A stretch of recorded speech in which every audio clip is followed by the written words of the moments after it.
been a side representative. I would pick mine off. Yeah, okay, you know, I don't even watch it. Yeah. I have to get To the side representative. Well, my ophthalmologist told me to still know already. I thought I might get up. I mean. All right, I'm gonna borrow that lectern just for a minute, for a few minutes. Okay,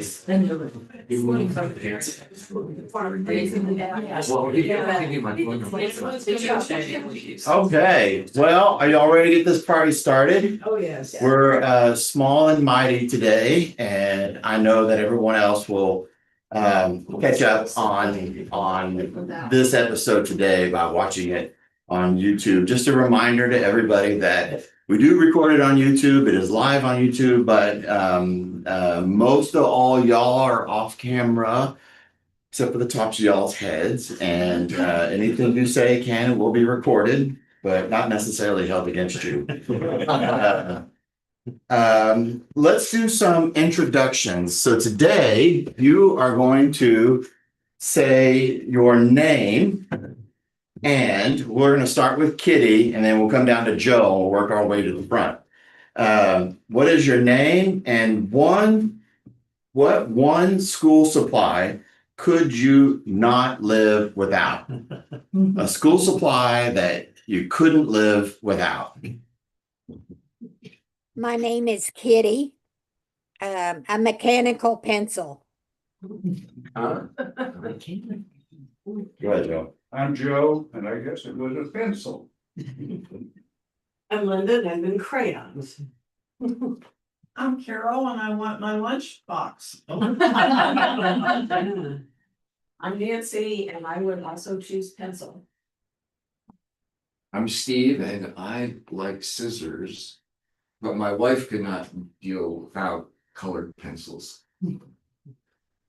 I'm Kurt Christensen, and backpack would be my thing because I have lots of stuff that I need to carry around and I'd be dropping things. I'm Barb, and I need, as an adult, I want my gel pen. With gel pen. Fancy. I'm Joan, and it would have been a pencil with an eraser. Okay. I'm Emily and I need the extra big eraser. All right.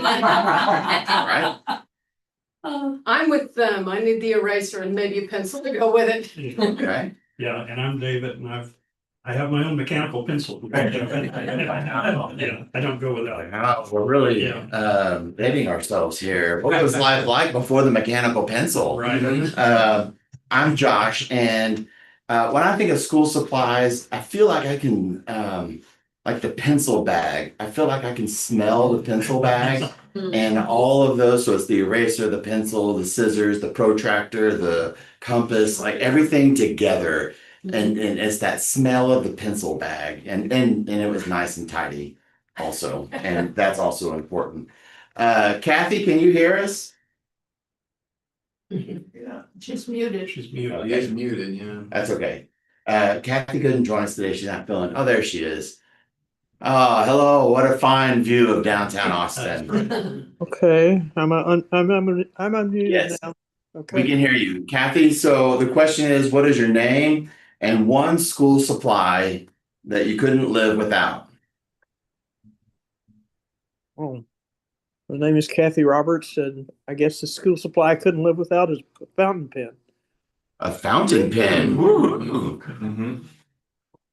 Fancy. Is Kathy kayaking on, Yeah, you kind of look like you're kayaking down the river there. That's Yeah. awesome on Lady Bird Lake. Well, that's my fake background. I love it. yeah. Good. I'm having trouble with signing in on the laptop, so I'm using my iPad. Yeah, well, we got you loud and clear. Thank you. And the handout is our opening prayer. Would someone be so willing to lead us in that? Thank you. Holy God, we gather seeking truth and understanding.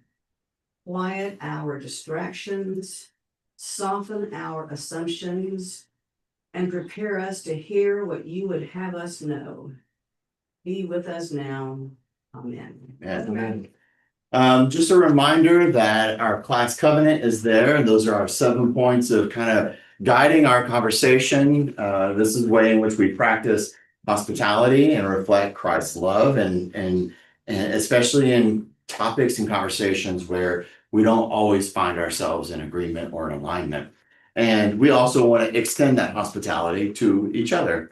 A simple schedule note is that next Sunday is our last Sunday together.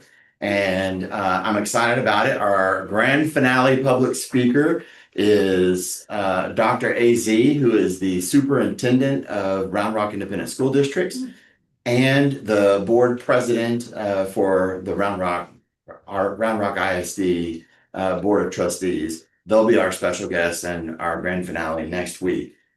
As we are nearing the end, I think it's important that we take a moment to notice where we have been. We started this class 8 weeks ago by asking, why investigate and dig in to this material on public education? Why does it matter, and why now? We have worked on tracing the history of public education here in Texas, behind and explored the forces that have had an impact in shaping public education as we know it today. We've had special guests from the Texas Freedom Network who have visited with us about how power is organized and how it moves from advocacy groups into policy. We had our state representative, Vicki Goodwin, who met with us and walked us through how legislation lands in real classrooms and real budgets and in real teacher workloads. The last 2 sessions we had was the Reverend Ted Foote, who spent time with us first grounding our conversation in Reformed theology and the long relationship between faith and public education. And then last time pressing us to think more about what discipleships and the conscience of a disciple looks like in civic life. Why this matters for us, not only because we live in society, but why it matters to us as people of the Reformed faith. All along the way, we have examined curriculum. Y'all may remember we did a show and tell with the Bluebonnet curriculum. We have looked at legislative text, especially SB 10, that talked about the posting of the 10 Commandments. We also explored SB 11, which was the, oh gosh, what did I say SB 11 was? It was the allocating time in the school day to pray. That the district itself would allocate structured time, and that students could opt in or opt out, and the government would be keeping a record of that. That was SB 11. And we have wrestled with hard questions about where the gospel ends and ideology or idolatry begins. Today, we are taking a step into the heart of one of the more difficult questions. We have explored to some degree the idea of Christian nationalism and the impact that it has had on public education in Texas and the United States. We've circled around it, we've pointed at it, we felt its weight in the material that we have examined, but naming something clearly with precision and without caricature is different from sensing that it is there. And so that's what we want to do today, is to name what we see carefully, honestly, so that we can respond with faith rather than fear. To help us do that, we have a very special guest today. It is Noah the dog.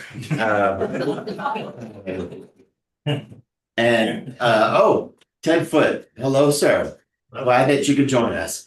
We have Noah the dog and Noah's animals, Eleanor, and Noah's other human friend, the Dr. David Brockman. Dr. Brockman is a religious studies scholar and a Christian theologian who serves as a non-resident scholar in religion and public policy at Rice University's Baker Institute. He teaches religious studies at Texas Christian University and courses in religion and politics at Bright Divinity School. His published work for the Baker Institute has examined Christian nationalism and Texas politics, religion, and the Texas social studies curriculum, which is a hot topic right now, and the state's recent Bible-infused curriculum proposal. He brings both scholarly rigor and a theologian's care to a conversation that too often gets reduced to slogans and sound bites. Dr. Brockman, welcome. We are glad to have you here. Friends, let us welcome.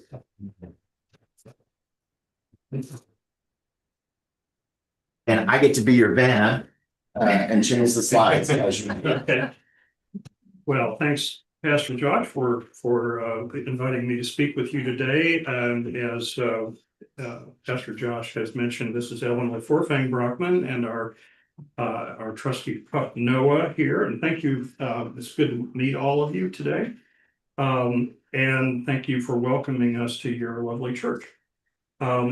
I should say that Eleanor and I are Episcopalians rather than Presbyterians. We don't know about Noah. We're not sure what it is. I think he may be a Zen master. Unfortunately, he doesn't talk to us about spiritual matters. Anyway, so basically, I'm no expert on Reformed theology, Presbyterian theology, and so on. So I'll just put that out there in the beginning. I'm going to refer to it later on, but I'm really not on very comfortable grounds with that. However, one of my mentors, and my first professor who at Bright Divinity School, where I did my master's in theological studies, and whose example basically set me on a theological path rather than trying to go into ministry, or which would have been a great disaster for the church. But anyway, this David Gowans was my mentor at Bright Divinity School. He's a Presbyterian, and I studied Karl Barth with him. Had a whole semester on Karl Barth, so I got dunked in at least Barth's form of Reformed theology. And I've had an ongoing kind of love-hate relationship with Karl since then. David, though, has become a friend.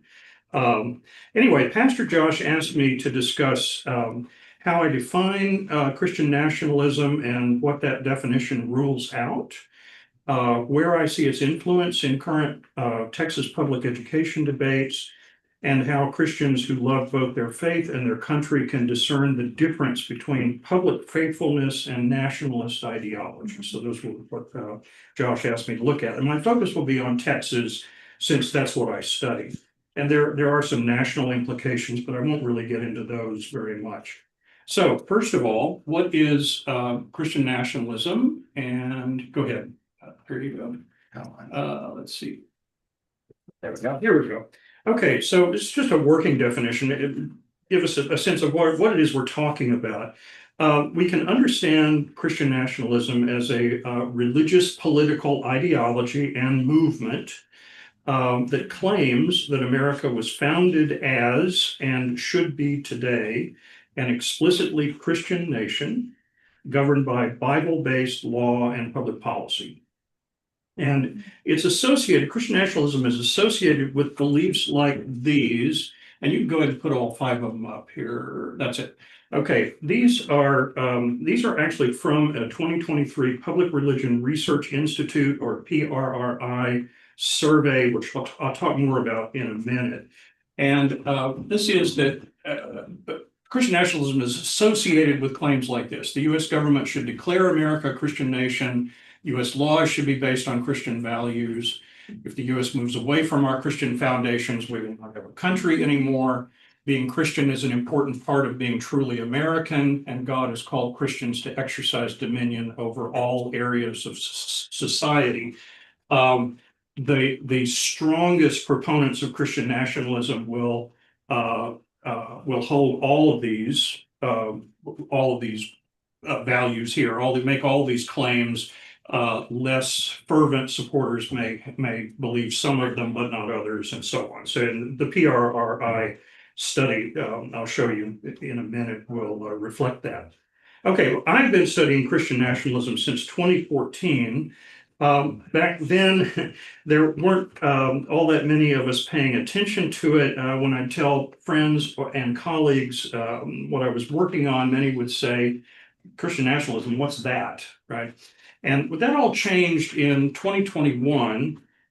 Christian nationalism began to receive a great deal of attention, great deal of national attention in the wake of the January 6, 2021 attack on the US Capitol. And this was, as you can see here, widely reported in the national news media as a Christian nationalist event.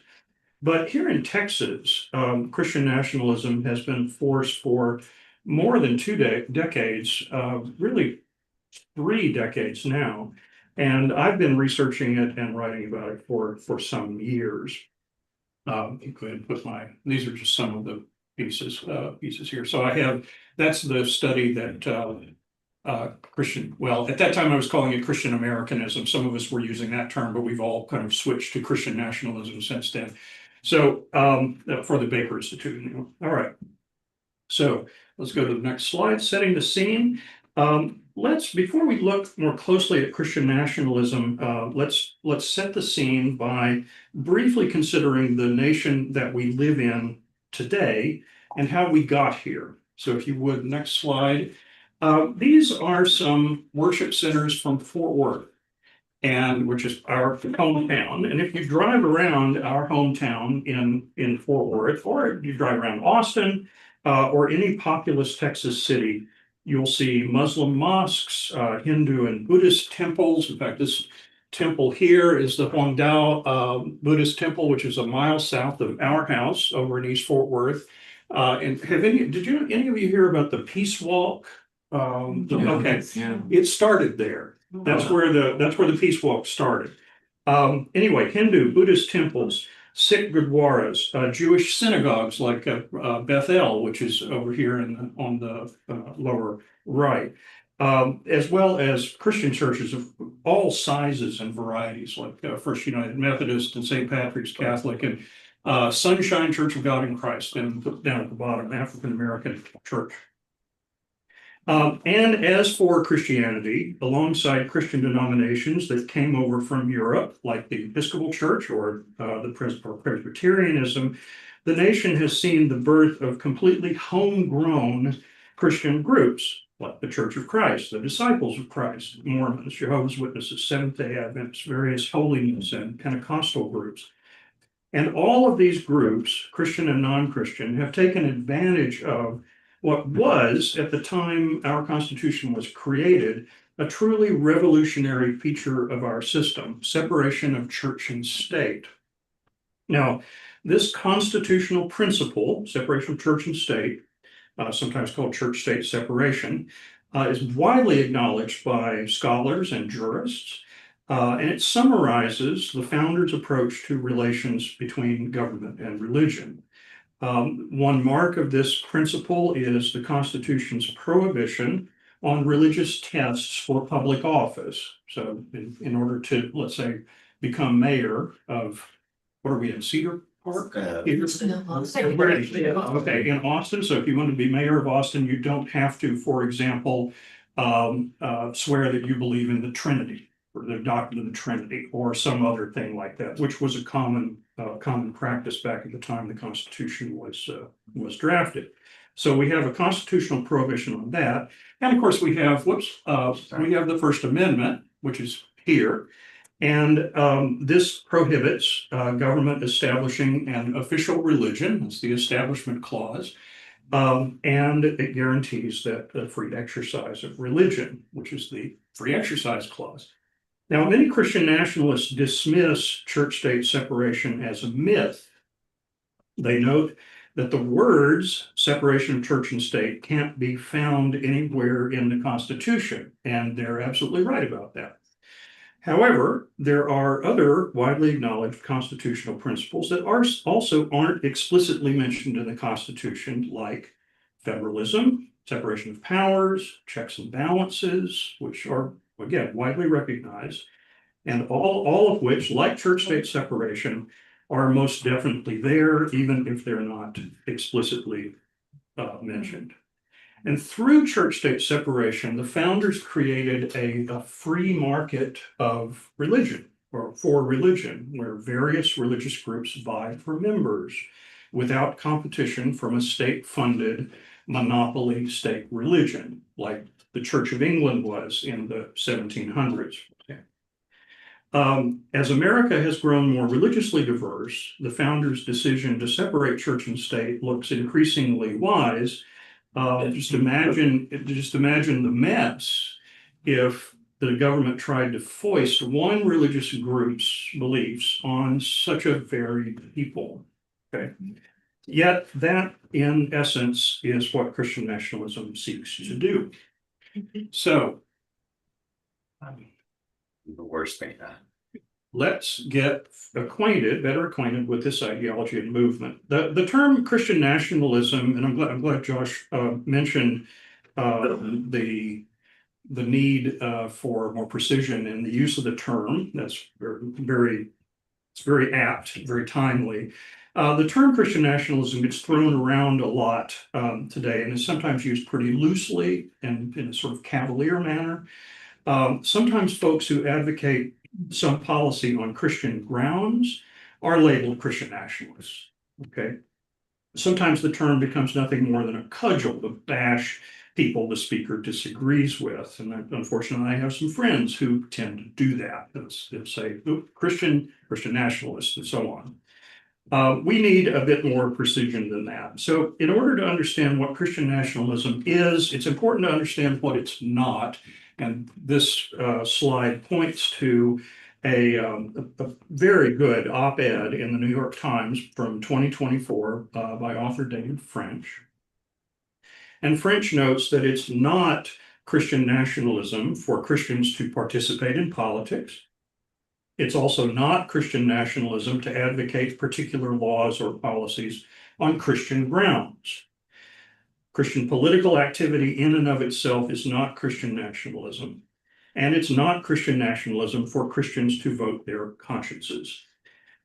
Instead, as the name implies, Christian nationalism involves claims about the nation as a whole, its identity, its essence, something like that.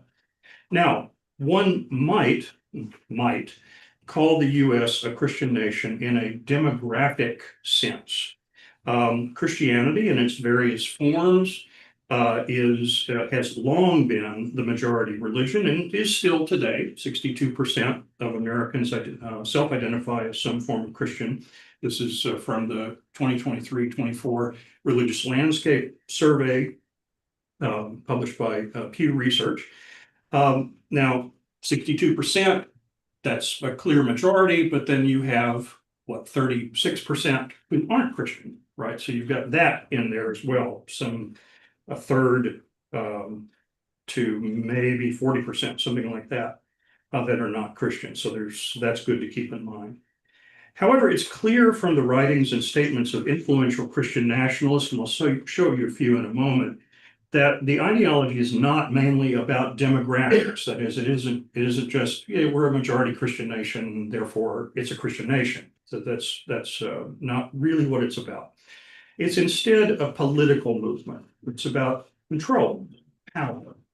And as David French notes in his op-ed, and as most scholars I know would agree, Christian nationalism involves the belief that there should be Christian primacy in politics and law. It means stacking the political deck.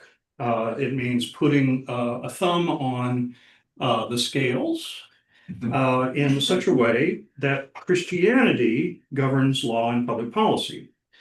And since there's no generic Christianity out there, just think of the significant differences between, say, Presbyterians and Pentecostals, or Baptists, or Mormons, or Jehovah's Witnesses, right? Since there's no generic Christianity, it's a particular version of Christianity, a conservative evangelical version that most Christian nationalists think should determine law and public policy. Indeed, a few Christian nationalists hold that only Christians should be able to vote and hold public office. For instance, a Georgia politician, Candace Taylor, said on a 2024 podcast, quote, "We shouldn't be electing anyone in government, local, state, or federal, that is not a Christian. That is how we take back this nation," end quote. And she went on to say, quote, "The idea behind the Constitution was that the church runs the state. We are the church, and so we run the state. But the state, the government, has no control over the church," end quote. And Taylor added that the US doesn't have to admit Muslims or Hindus because, quote, "America is founded on God Almighty," end quote. Now, this is an extreme version of Christian nationalism, and most Christian nationalists don't go so far as Taylor does. Most instead hold that the US can permit other religions, but should officially declare itself a Christian nation, and more importantly, that our law and public policy should be based on the Bible, typically understood through a conservative evangelical lens. This is probably going to be easy given the age of this class, including us. How many of you remember the late televangelist Pat Robertson? Okay, everybody does. So here's Pat Robertson. Remember him? As a New York Times reporter writes, quote, "Robertson imagined a nation where conservative Christian values reigned in the halls of power. Abortion would be illegal. Prayer would be restored to public schools. Crosses would be prominently displayed in city halls and courthouses, and conservative Christian believers would no longer be ignored as he felt they were," end quote. And so that gives you a kind of taste of what Christian nationalism is about. And here are some other representative quotes. This is amateur historian and GOP activist David Barton. You may have heard of him in Texas Freedom Network's discussion. Anyway, he's been very active in Texas, trying to shape Texas education. Barton writes in a book called The Myth of Separation, which is one of those texts that argues that church-state separation doesn't exist. Barton writes, quote, "Our founding fathers intended that this nation should be a Christian nation, not because all who lived in it were Christians, but because it was founded on and would be governed and guided by Christian principles," end quote. And then this is Pastor Robert Jeffress, First Baptist Dallas, Fox News contributor and Trump advisor. In his, a book called Twilight's Last Gleaming, very interesting and quite well laid out expression of Christian nationalism, book-length expression of Christian nationalism. He writes, "The framers of the Constitution did not hesitate to declare that America was a Christian nation. The First Amendment does not even require that the government treat all faiths equally." Okay, so Christian nationalism typically involves three claims.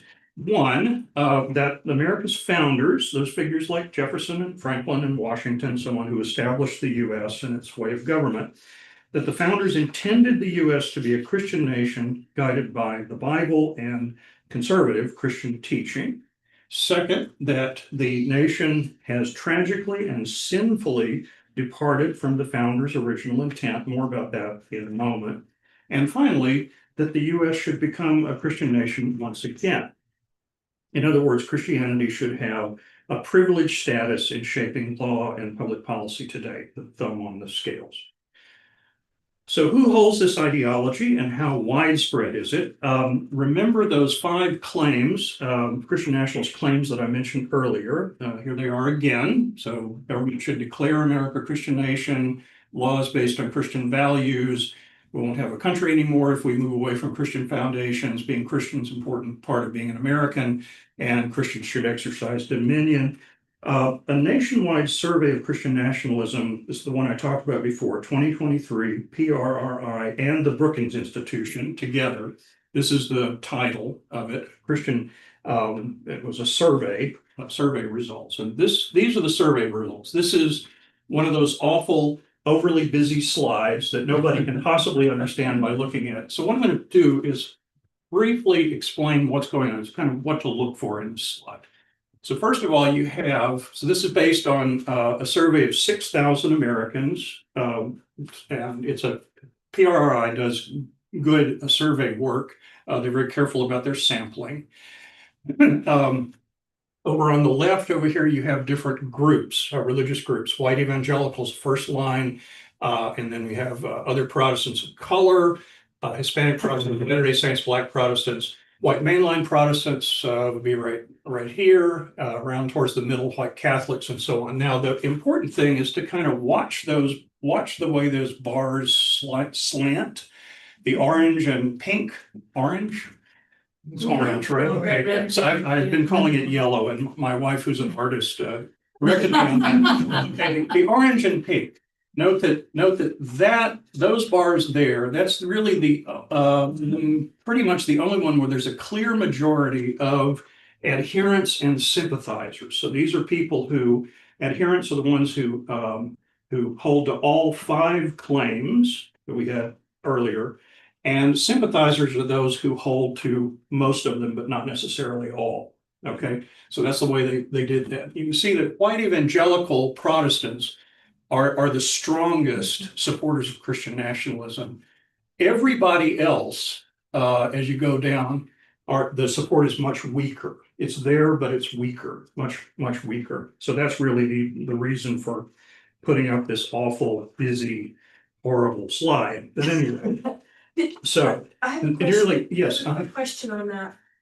They have other Protestants of color, and then they list Hispanic and Black separately. So Yeah. what's left in the other Protestants of color? I think those would be for example, Asian Americans and so on. Asian Americans would be my best guess, because there's a good bit of support for Christian nationalism among Asian Protestants these days. I just find it interesting that they're gonna break out color and then break 2 other colors out separately. It's like. Interestingly, I used the same slide in a presentation 2 months ago for All Saints Episcopal Church in Austin here, and I got the same question. So that's Sorry you're to on. interrupt you, but I'm just like. Oh, that's fine. That's good. Yeah. So it's not one thing that's good about that question is that this is not an exclusively white phenomenon. So sometimes you'll hear people talk about white Christian nationalism, but there is, as you can see, there's scattered support even among Black Protestants, Hispanic Catholics, and so on. So it's not an exclusively white phenomenon, but it is majority white evangelicals. Okay. You're welcome. So nearly 2/3 of white evangelicals express support for all 5 Christian nationalist claims. So it's really big in Christian in white evangelical circles. Okay, narrative of decline. I mentioned earlier that Christian nationalists typically claim that the founders intended for the U.S. to be an explicitly Christian nation, that the nation has sinfully departed from that intent. And we can think of this as Christian nationalism's garden and fall story, okay? Christian nationalists like David Barton, fellow with the cowboy hat I showed earlier, depict the founding era as a kind of American Eden, when devout Christian founders established a nation based on the Bible and Christian teaching, and then America fell away from the nation's godly origins. So how did we fall away? Christian nationalists tend to focus on several key issues, some manifested in landmark U.S. Supreme Court decisions. The first one here was the Supreme Court rulings in the 1960s, Engel and Abington. I'll talk a little bit about Abington later, that prohibited organized prayer and Bible study in public schools. It was a big controversy when that ruling came out. Second, the legalization of abortion, Roe v. Wade, 1973, and third, moves to increase LGBTQ equality and rights, especially through the legalization of same-sex marriage in over 2015. And last, the very presence of Muslims in the United States has become a hot-button issue for Christian nationalists lately. For example, Christian nationalist U.S. House member Andy Ogles of Tennessee, who's an outspoken Christian nationalist, recently declared, quote, "Muslims don't belong in American society. Pluralism is a lie." So for Christian nationalists, these first 4 up here are signs that the US has fallen away from God and is headed for destruction. Okay. There's another issue, though, contributing to the rise of Christian nationalism, which scholars point out, but Christian nationalists themselves rarely mention, and that's the increasing diversity and increasingly secular orientation of American society. As we saw earlier, while Christianity is still the majority religion, its population share has been declining steadily. Around 1/3 of Americans are either non-Christian, 7%, or religiously unaffiliated, 29%. And the religiously unaffiliated, that number has just skyrocketed in the past couple of decades. Second, according to another recent PRRI study, the share of white Christians in the US, not white evangelicals, but white Christians as a whole, like us, okay, that share has fallen dramatically over the past few decades from 65% in 1996 to 44% in 2020. Also, and you can think of this as a negative or a positive, depending on how white Christians tend to skew older. Okay, so we know that, right? So being old has its downside, but the alternative is okay. So PRR decline. That's right. Okay, so this one, in recent years, the share of white evangelical Christians, that's shown here, and that's where most Christian nationalists are found, has been dropping. So it was at 23, and by the way, it's this dark blue line here. I think Josh can highlight. So the dark blue line, 23%, is just to your left a bit more. Are you talking about the very top one? Or Yeah, the very top one, the dark blue. There you go. Yeah, that's it right there. You can see how they've slid down from 23% of the population down to 14.5. Okay, so that's white evangelical Protestants. that's white evangelical Protestants. Okay, That's the people And- who are thumping for this, thinking they're in charge. yeah, and so they and by the way, the other that pink line there that Pastor Josh was showing before, that's religiously unaffiliated. So that's again that growth in people who don't affiliate with any particular religion. They may be religious, and many of them are, but they don't on a survey, if they're given which religion do you affiliate with, and you have Christian, Buddhist, Hindu, Muslim, etc. None of the above. They click none of the above. Okay, so that's that group. Good old white mainline Protestants, though, we're not doing too bad. We're a little bit more in this survey, at least. We're a little bit more than our share is a little bit stronger than the white evangelicals. So we got that, we can say. Okay, so anyway, white evangelicals find their numbers and their influence shrinking in the larger society, especially younger Americans. And so, next slide, please. Two eminent scholars of Christian nationalism, Andrew Whitehead on the left and Sam Perry on the right. Sam is at, Andrew used to be at Indiana. I think he's moved recently, but Sam is at the University of Oklahoma. So he knows this part of the country very well. They had published a landmark study, Taking America Back for God, back in, I think it was 2023. And they observed that, quote, Americans who pine for Christianity's former prominence in American civic life feel threatened and marginalized. They feel that their values and priorities will, at best, no longer be dominant, end quote.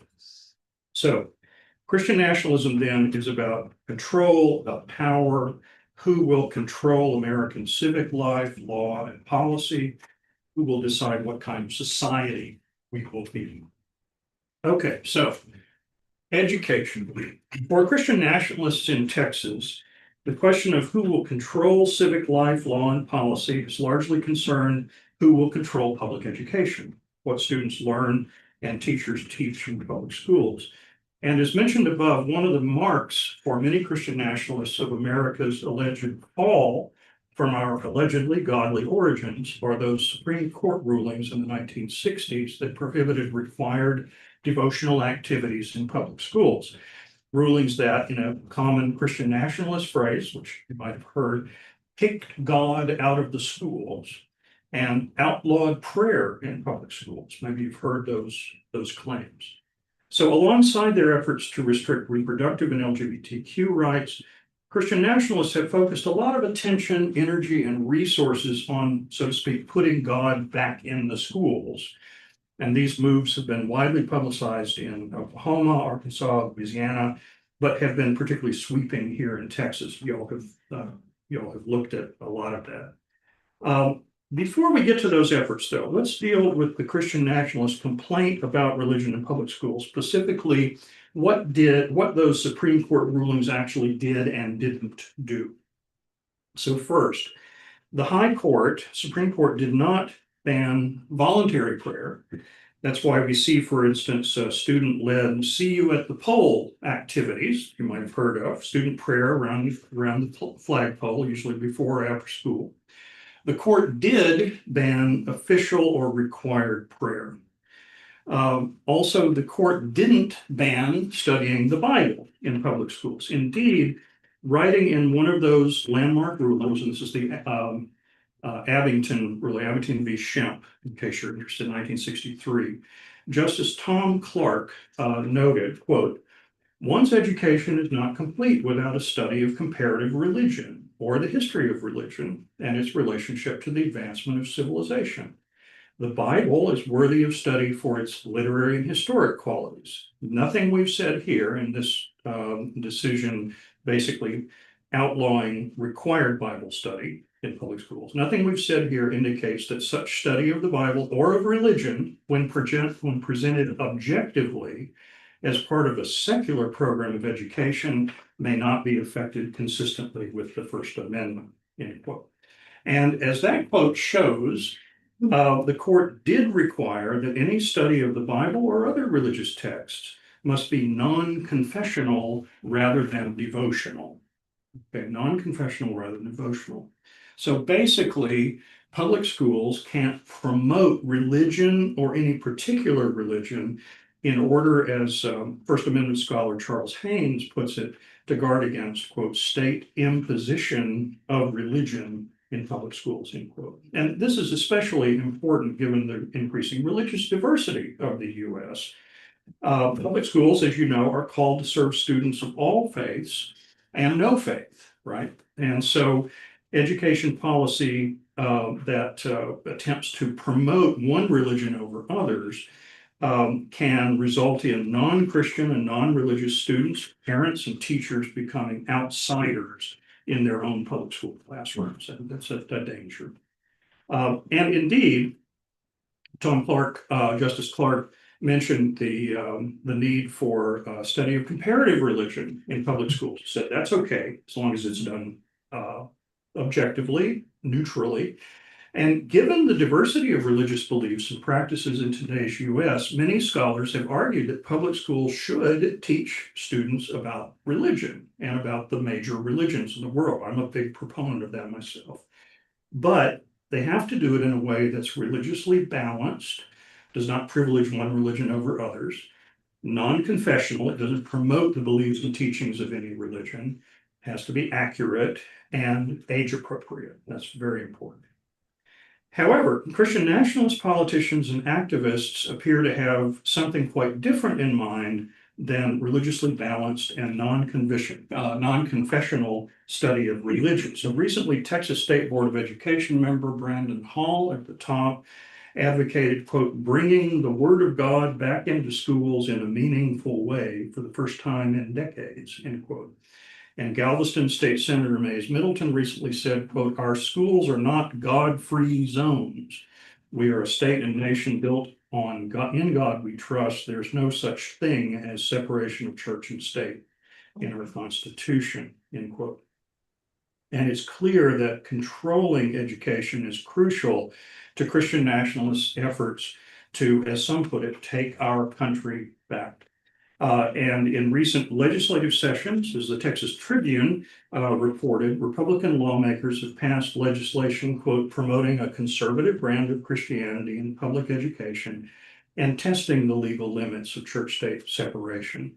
And here are some of those laws, and I gather from Pastor Josh's introduction that y'all have looked at these before, so these won't be a surprise to you. The 2021 law requiring the posting of the phrase "In God We Trust" in public schools. 2023 permitting ISDs to hire chaplains as counselors without requiring any training, any counselor training that other school counselors have to go through to serve as counselors. And no prohibition on proselytizing, by the way, nothing specified in the law, at least, preventing that. Posting the 10 Commandments, you all know about that. Setting aside a daily devotional period, that's SB 11, it's from last year. The Bluebonnet curriculum you've talked about. I wrote about the Bluebonnet curriculum for both the Texas Freedom Network and Baker Institute. And I found that it overemphasizes Christianity at the expense of other religious communities. It at times implies that Christian faith claims are straightforwardly true, opening it to the charge that it intends to proselytize students, and it includes detailed Bible lessons, regardless of their relevance or pedagogical necessity. Now, the Bluebonnet curriculum is optional, as you know, right? So ISDs can elect to adopt it or not. And they can also, if they elect to adopt it, they can adopt parts of it. They don't have to adopt the whole thing. But this last item up here, the required Bible readings, that's a new thing. I'm now writing an issue brief on it for the Baker Institute. The state officials are now considering this new list of readings, which would be required of all students, not something you can, where the ISD can opt out. And in which the only religious texts are biblical texts. So that's the only religious texts that are included. No texts from other religions that make up the religious landscape in today's Texas or the US. Are you saying that? Yeah. That's going to be coming up in the next legislative? It's coming up in the next State Board of Education meeting. What? Yeah, that's right. It's like in the spring. Yeah, in April, there the State Board of Education is going to vote on whether to adopt it or not, or adopt a substitute from Board Member Hickman, which is somewhat shorter, but still has Bible readings. Okay, so that's coming up. They kicked the can down the road in the last State Board of Education meeting. Yeah. There were a lot of complaints about it. One was that it was way too long, 400 texts, something like that, when they were only required to give one per grade. And there wasn't any clear guidance saying that Bible readings had to be included in that list, that should be considered but not necessarily included. That's open to some interpretation. Anyway, they decided to wait on the vote until April. So that's coming up in April. And Wow. I'm gonna be watching that. So and that would be required of all Texas students, except that we now have this opt-out provision. So parents would be able to opt their children out of particular readings. So that's there, but you can imagine what kind of, how that's gonna work in the classrooms. If this comes to be, Mhm. I mean, the challenge that about the set aside daily devotional period. Yeah. Was, again, if the district approved it, which there have been some, not Right. many, but some have approved it. They'll structure their day for devotional prayer time. Mhm. You don't want your child in that, you can opt out. Right. And the challenge with that is, the concern I would have is, wow, a government agency is keeping a list of people who are not That's praying. true, yeah. Mhm. I hadn't And thought of that. and That's true. and the required Bible readings isn't it isn't like the district. You're saying the district wouldn't get the option to vote on it. No. This is how it's going to be. Right. Your child can opt out, and we'll keep a register. Mhm. That's right. That's terrifying. Yeah, it is terrifying, right. Terrifying. Now, the board could make it optional. They could, in other words, allow it to be adopted or not adopted by the District. by the districts. But they'd have to provide some kind of alternative list. Because this is really, this is trying to satisfy a law that was passed. It seems like it was 2021, it was quite a while back. It went right past me because I was looking for religion content, and this doesn't say anything about religion. This just says a list of required readings. And what they're trying to do, to be fair, is that they're trying, there's a movement to try to have a standard canon of readings that everybody and all students read, right? So you know, everybody's going to read Romeo and Juliet and Julius Caesar, you know, and whatever. A lot of us did when we were young, right? And now the problem is that you have, because districts are setting up different lists of readings, you have students who, you know, they may move from one district to another, and they never get the same readings as they're going through. So they don't, it's just, it's a move to standardize the readings, in other words, and there's a good point there. So they'd have to, that's what the law was meant to address. So the board will have to address that law if they want to allow the districts to be able to opt out of the other parts of the list. Does that make sense? Yeah, and that was, what I knew was supposed to be in the January meeting.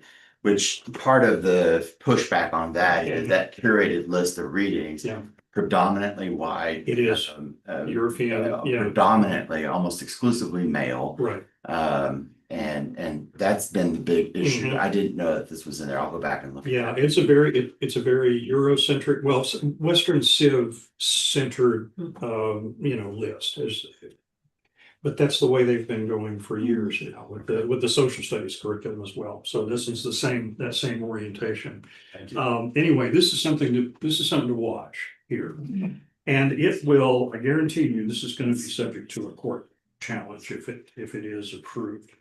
Now, I should say, in all fairness, that some proponents of having students read the Bible in public schools justify it on grounds other than Christian nationalism. So just because some politician or something is saying students ought to read the Bible in public schools, it doesn't mean that they're a Christian nationalist automatically, because they argue that inclusion of Bible readings will help students understand literature, allusions in literature and so on, which is a fair point, as well as American history and heritage. So, you know, help students to perhaps know a little bit about the Second Great Awakening in the United States and what that was about, because that had a big influence on where Texas went religiously once it was declaring independence from Mexico and then moving on into American statehood. And that's another subject. But yeah, studying the Bible will help in those areas. But again, it's not a question of whether students read the Bible, study the Bible, but how the Bible is presented and taught. That's really where the rub is. Requiring that students read only the Bible and excluding the texts and beliefs of other religions deprives students of the balanced, accurate religion instruction that they need to flourish in a religiously diverse state and nation. And again, stressing the Bible over other religious traditions risks turning non-Christians and the non-religious into outsiders in their own public schools.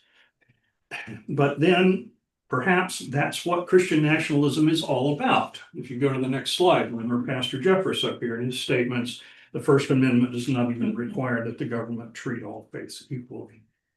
So to sum up, in recent years, state lawmakers and education officials have not only privileged religion in public schools, they've arguably privileged Christianity and the Bible over other religions, the other religions that help to make up Texas today.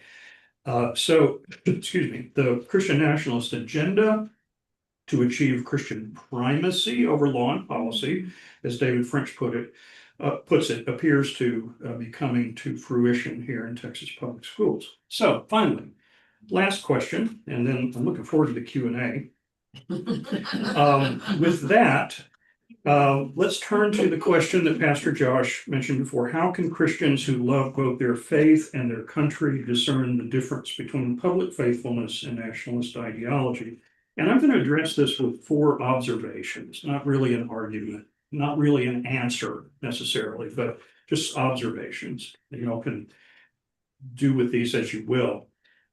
Remember David French's comments I mentioned earlier. It's not Christian nationalism if a person's political values are shaped by the individual's Christian faith. So it's not Christian nationalism to vote their conscience, for example, or participate in politics. Speaking for myself, I would love to see our laws and public policy more closely conform to many of the red letter teachings of Jesus, such as love your neighbor as yourself, be compassionate as God is compassionate, do to others as you would have them do to you. And when I'm in the polling booth, just to be quite honest, I try to vote for candidates, Christian or non-Christian, who seem to reflect those values, or at least don't oppose them anyway. And that's a kind of public faithfulness, I think. And it's not Christian nationalism, as we've defined it here. Instead, to reiterate what we've seen, Christian nationalism involves the belief that there should be Christian primacy in politics and law. It means stacking the political deck in such a way that one religious group, one narrow version of Christianity, governs law and public policy. And indeed, in that sense, because it privileges one religious group over others, I argue that Christian nationalism, let's go back one, contradicts this the golden rule up here from Jesus himself, because Christians who would not want some other religious group to have dominion over them, for instance, requiring public school students to say read only Muslim texts or Hindu texts and nothing from the Bible, should not seek their own dominion over others, my opinion. Secondly, second observation, though I'm an Episcopalian rather than a Presbyterian, I have been doing some research on Presbyterianism for an upcoming Texas Observer article on, and I'm sure you know him well, Democratic senatorial candidate James Talarico's brand of Presbyterianism. So since I'm a religion scholar, they asked me to take that on. So I'm going to have to do a lot of research on Presbyterianism. And it looks to me as an outsider. Sorry, I had a fist pump right there. As an outsider, it looks as if Christian nationalism might just contradict some important confessional statements in the Presbyterian tradition. Here's one, probably all know. Westminster Confession, God alone is the Lord of the conscience. The requiring of implicit faith and absolute blind obedience is to destroy liberty of conscience and reason also. Amen to that. And then, special to my own heart from my own study of Karl Barth back in the past, the Barmen Confession, we reject the false doctrine as though the church, over and above its special commission, should and could appropriate the characteristics, tasks, and dignity of the state, thus itself becoming an organ of the state. Now, that is, I don't know if you can actually connect these to Christian nationalism. I'm just putting out there, y'all are more qualified than I am to do that. Let me go back to ground that's more familiar and comfortable to me, the Episcopal Church, and this is the next one. The statement here that I'm going to read to you from the Episcopal Diocese of Central New York.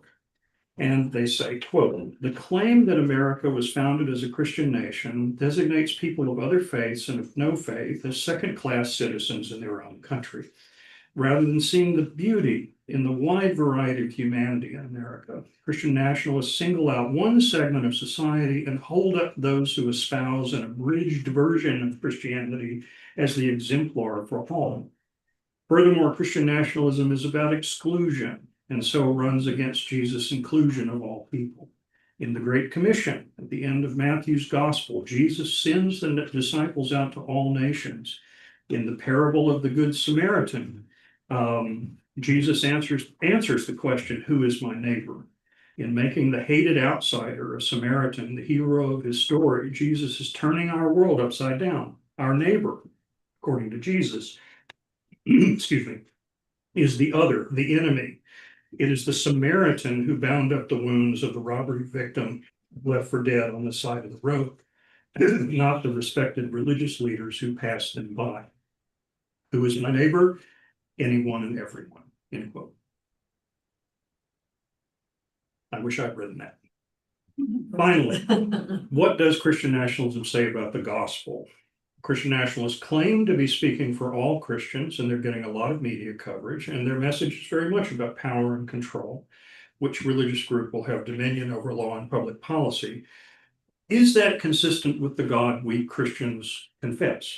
Is it consistent with the Jesus we worship, the Jesus who warned his followers about lording it over others and taught them instead to be as servants?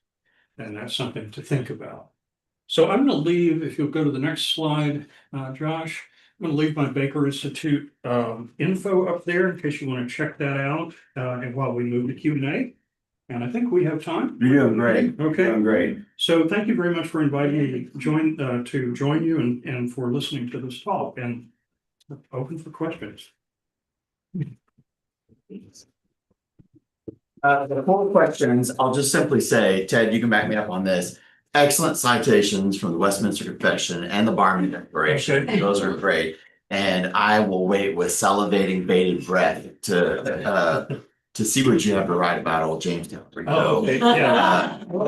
I happen to, I know him, and I shared the stage with him at Trinity University for in San Antonio for a talk put on by the National Council of Jewish Women of San Antonio.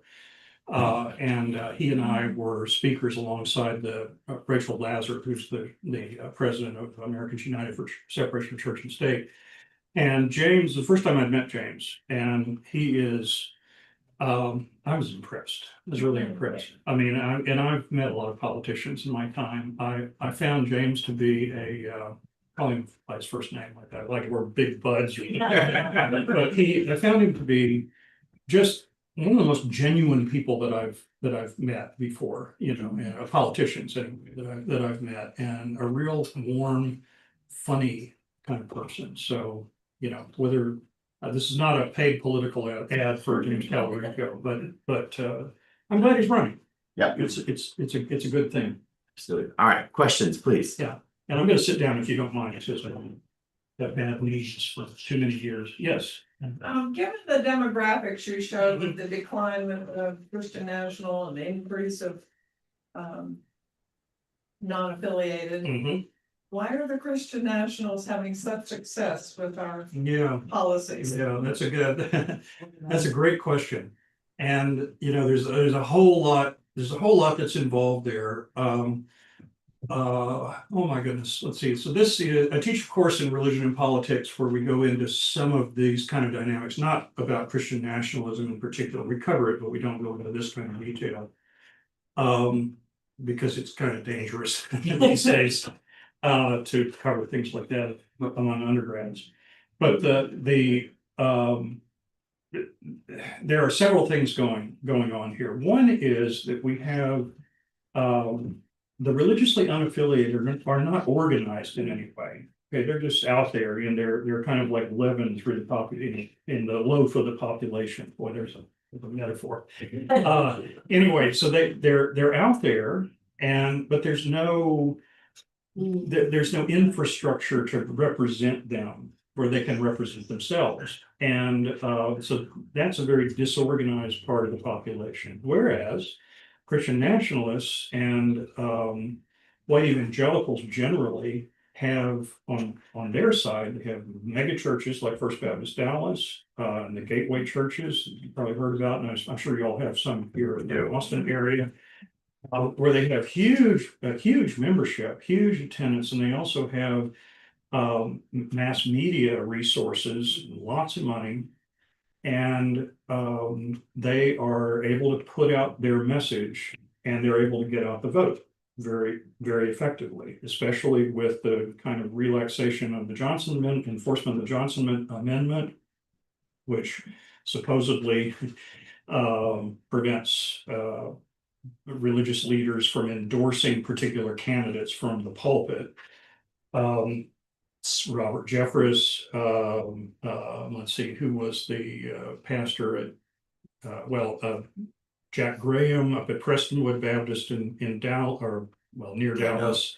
Who was the Gateway, Morris, right? I don't remember. Yeah, anyway, Robert Morris, he's kind of disgraced now because of some sexual peccadillos or accusations of them.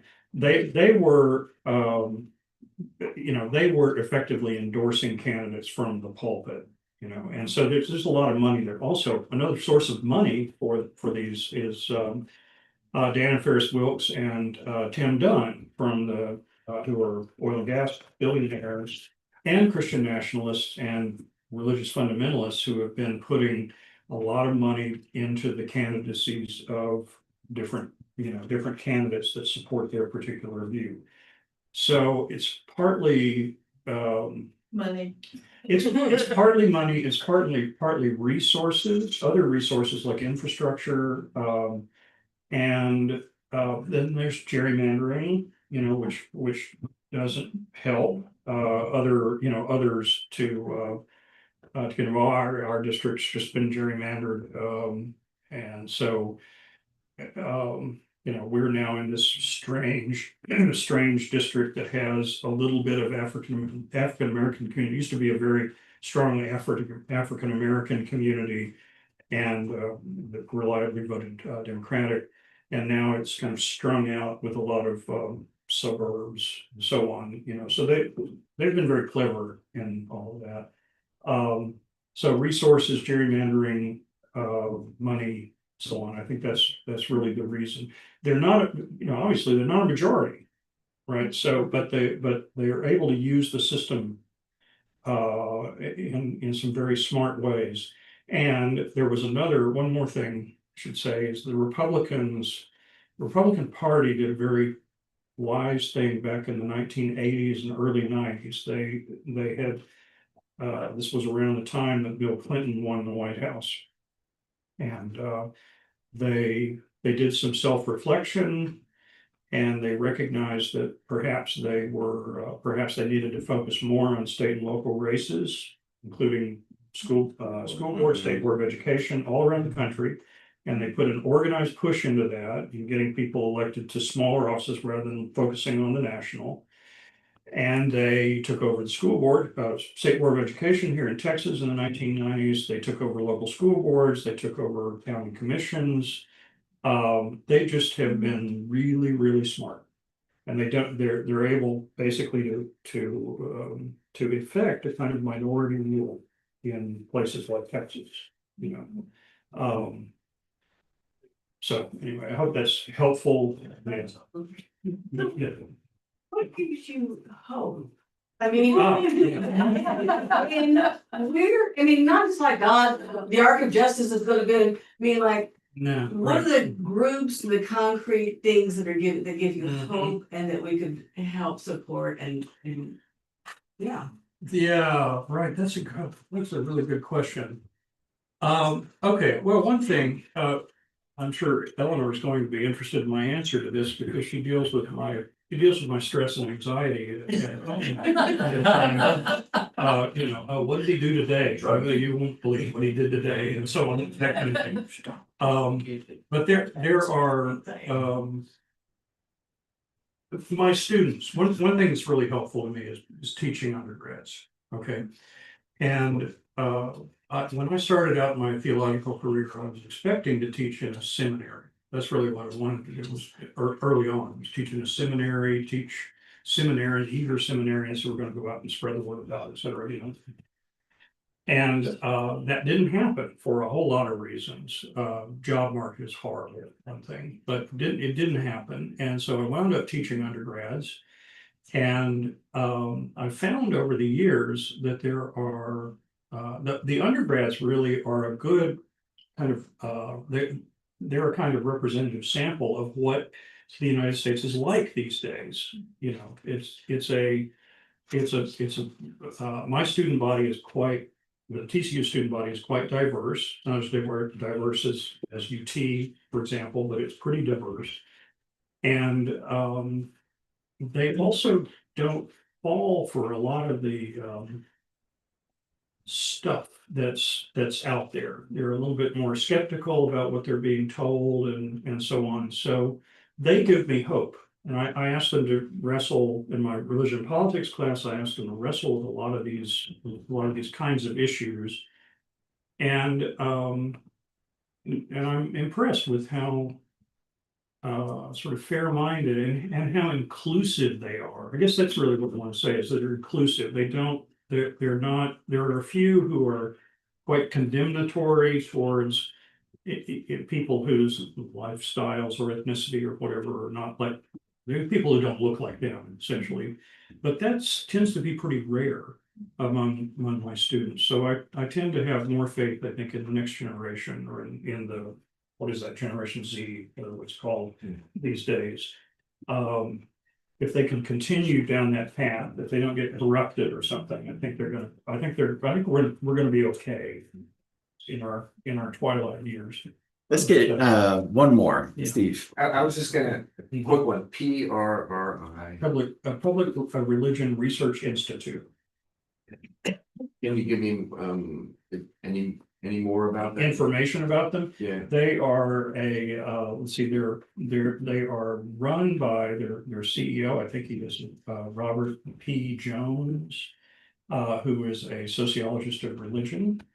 And they do really excellent work doing surveys of American religion. Okay. We are unfortunately, we don't have in our national census, our census doesn't ask for religious information. At least it has in the past.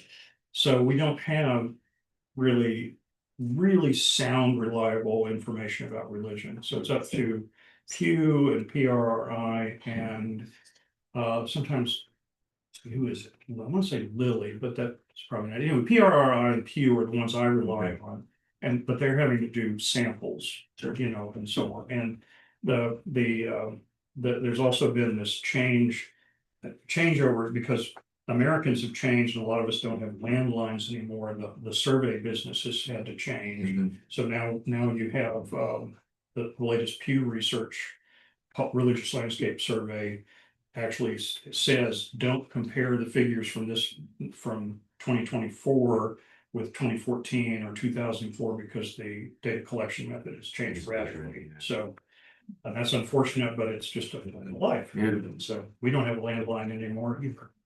So Ted, did you want to ask anything before I close it up? Well, I don't want to exert a privilege here, but I was impressed with the line graph, and I did have a question about it, where your oh yeah, the religiously unaffiliated have upticked, and the white evangelicals. and the white evangelicals are down. Answer this beyond a yes and no, but it causes me to think that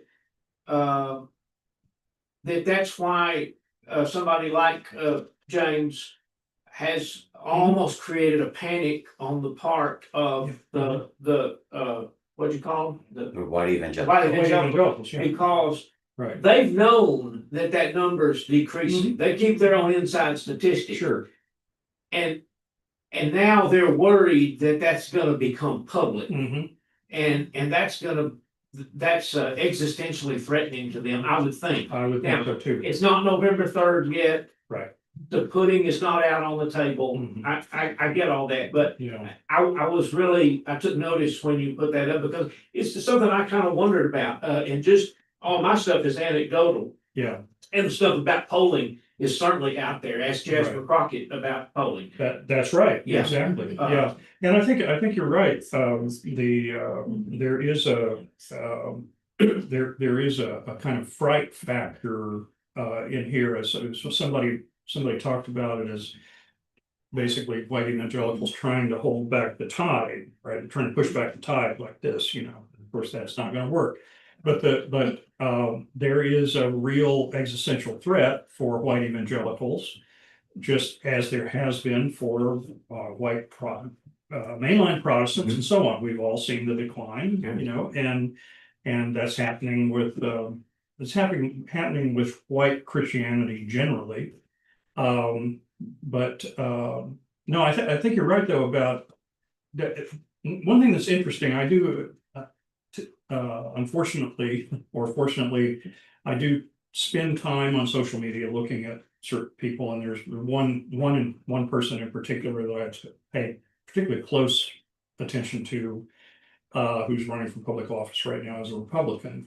And the statements that I see that person making about Tallarico are pretty much kind of cheap shots. They have to do with like this business about Tallarico's asked, what's the size of God's sausage or something like that, which is I don't know why anybody would ask that, but anyway, that and he laughed about it, and then he said something about, well, you ought to ask the Apostle Paul or something. I don't know. He got out of it. But there was that brought up. And so, basically this guy was saying to laugh about that shows that he's not really Christian or something. So it's that kind of, in fact, not against policy, not against, not against even positions taken on things, but kind of cheap shots. Now there will be more, as we know, as it's coming down the road, but. Oh, we haven't even got started. Oh, yeah, right. And it's gonna get really nasty, as we go along, but it seems like that since, it's like that old thing about, if you have the law on your side, pound the law, but if you don't have the law or something on your side, then pound the table, that kind of thing. It's pounding the table time, because they really don't have, they can't throw the Christianity stuff at him because he knows it too well. That's the problem. So, yeah. So they put a theological test up that they've made out, and they're great. Right, yeah.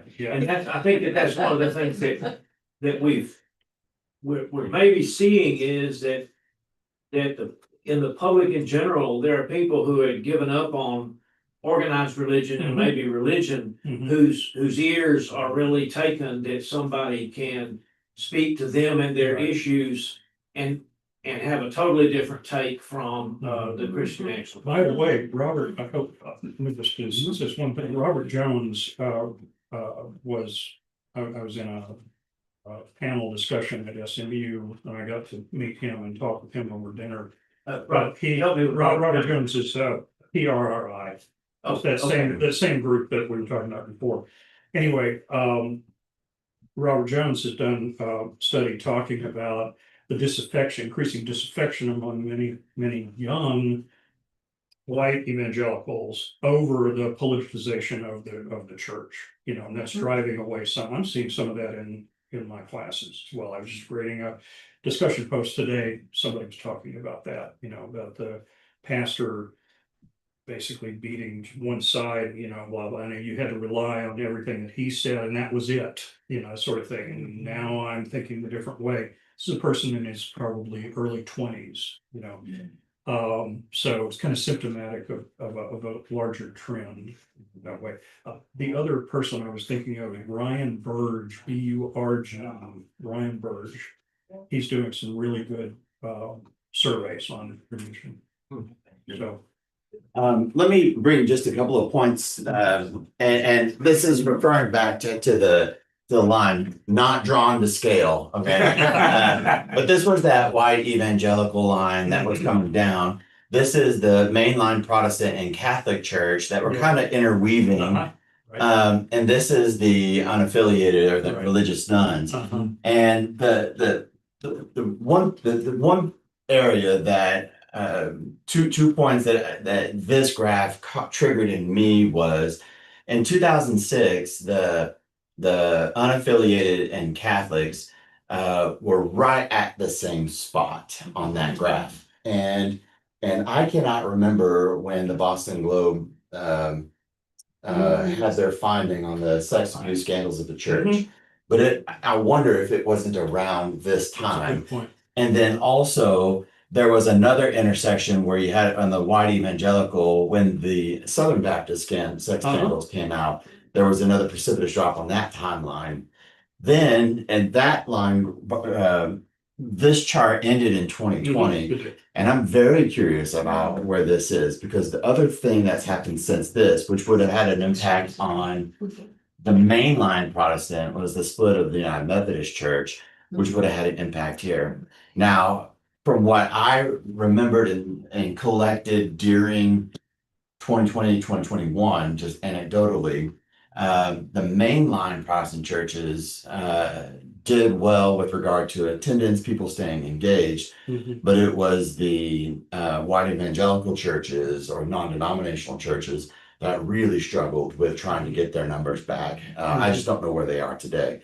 That's one. Back after COVID, excuse me. Yeah, during COVID, they had a real hard time sustaining them during COVID and then bringing them back from COVID. Even though some of them were the frontliners of, don't wear a mask, put your butt here, Jesus is gonna fix you. And then back to, and I mentioned Tallarico, not again to belabor the point, but as an example of how when power is threatened, the sharp elbows that has been thrown on social media, I'm not sure it will be you're right. I think Tallarico is someone as a candidate who can go all the distance on speaking about Christianity, theology, this, that, and the other. What I keep trying to remind folks is what I call the Jeremiah Wright problem. In 2008, when Barack Obama ran for presidency, his pastor of his home church was Jeremiah Wright. And in August, September, sometime in that frame, some of his Jeremiah Wright sermons, they scoured to find, and they elevated some of those clips to say, this is the theological influence of Obama, and as such, then he must, coincidence, causation, because the pastor thinks this way, he must think that way. Right. And I can see that from the white evangelical perspective. My pastor said this, I have to be in alignment with that. And that is where we see the difference with regard to the Westminster Confession of Faith, the Presbyterian tenet of the Lord alone is the Lord of conscience. But that weaponization of what your pastor said, that is what, for Tallarico, is what I think. He was a child of St. Andrew's Presbyterian Church, just 5-6 miles over from here. And that pastor, Jim Rigby, has been there 37 years. James' life. The whole of James' life, right? And the two things I'll say about that is those sermons have been available online long before COVID. They're very easy for anyone they've already been scoured through. Anytime James has preached there, those have already been viewed by opposition research. And they announced last week that they had formally hired security because of the bombardment of bomb threats, death threats, gun threats that church has received. So that is what I think is going to end up being the thing that will end up we'll look at what his pastor said. Now, the clips I've seen is look at what James said in his sermon. I've seen those already. I've seen some of look what his pastor said. And that's where I think the traction took hold in 2008. And where also I think some of the weaponization will gain some traction as we get to the summer and in the fall. There'll be some, I'm not even going to get into it. That's a class. That's another class. I will get on a box and I don't want to do that. Let's thank our guests. Thank you. And our now at the end there is a closing prayer. If somebody, I don't remember having it in bold or yes, is it in bold? Great. Let's all pray it together. Loving God, we leave this place changed by what we have heard. Give us courage to act and wisdom to speak. Go with us now. Amen. Please, sometime this week, do the little QR survey, the little survey there that we use that feedback. that y'all have provided is what I've provided to the speakers when they've come. So that's really helpful and gives shape. So go in peace. We'll see you all next Sunday, Palm Sunday. Bye, Kathy. Bye, Kitty.